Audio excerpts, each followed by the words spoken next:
When I checked into the hotel, they told me I'd be staying on the 3rd floor, room 312. The elevator had buttons for all 10 floors, but when I got to the 3rd, something didn't match. Room numbers went 309, 310, 311, 312, then a long blank wall. I asked the front desk if the floor was under renovation. The receptionist looked confused. No, that's it. For rooms per floor. I went back up, but when I passed the blank wall again, I noticed something strange. There was a doorknob. That night I couldn't sleep. The lights flickered once at 3:13 a.m., and I heard something in the hallway. Not footsteps, just one slow drag, like someone pulling a chair. I opened my door. The hallway was empty, but the blank wall, it now had a door. Black, no number, no handle, just slightly open. I stared for too long. It smelled like wet metal. I shut my door and locked it, but in the morning, the black door was gone again. I asked the maid if anyone stayed in that room. She went still. Then she said quietly, "We don't clean that room." I asked why. She didn't answer, just made the sign of the cross and walked away. When I checked the hotel website, room 313 didn't exist. 312 was the last room on the 3rd floor. But that night, at 3:13 a.m., I heard someone whisper through my vent, "Come to your real room." The mirror near the elevator faces that blank wall. I looked at it in the morning. There was a door in the reflection, plain as day. Same black wood, same frame, slightly open. But when I turned to look behind me, the wall was smooth. When I looked back into the mirror, the door was gone again. And behind me, someone whispered, "Don't trust what turns away." I didn't see anyone, but my shadow was stretched the wrong way. Tonight, I found a second keycard in my jacket pocket. I didn't put it there. It says, room 313, printed in old, faded font, much older than the hotel's branding. When I hold it, I feel cold, like I've touched something wet and electrical. And when I passed the blank wall again, the card reader was there, just glowing red.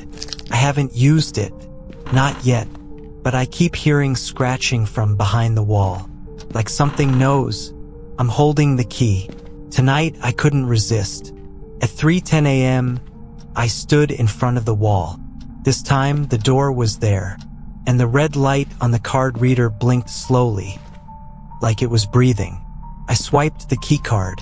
Click. The door opened by itself, just enough to let air out. Cold air. Smelled like wet stones and rusted chains. Inside, I saw only a hallway. Too narrow. Too dark. As I stepped back, the door shut without a sound, and the red light turned green. Since last night, I haven't felt alone. In the lobby mirror, I saw someone standing behind me. Same clothes, same posture, but his face was turned toward the camera. I was looking forward. He was looking at me.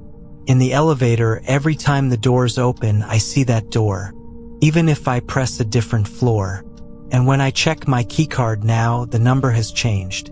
It no longer says 313. It says, "You're already inside." I asked the front desk again if anyone had ever stayed in 313. This time, the woman leaned in and whispered, "We don't talk about that floor. We don't go past the wall." I showed her the keycard. Her hands shook. She stepped back and said, "Then it's too late." When I returned to the hallway, 312 was gone. There was only one door, black, waiting, and behind it something breathed when I did. I woke up this morning and checked my hallway. No numbers, no doors, just one long, endless wall.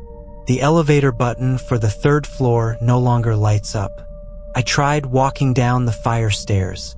Every floor looked the same until I reached what should have been the lobby. Instead, I stood in the black hallway behind the door. Room 313 is no longer a room. It's a loop, a trap, and I've walked into it more times than I can remember. There are others. I see them in the dark now, frozen along the hallway walls, standing upright, perfectly still, eyes open but hollow. They don't speak, they just watch. And every time I pass them, one of them looks more like me. Same hair, same jacket. Last night, one had my exact shoes. I think that's what happens here. You don't stay in room 313. You become part of it. I tried burning the keycard. It wouldn't catch. I left it in the elevator. It reappeared in my back pocket. Now it says nothing. No number.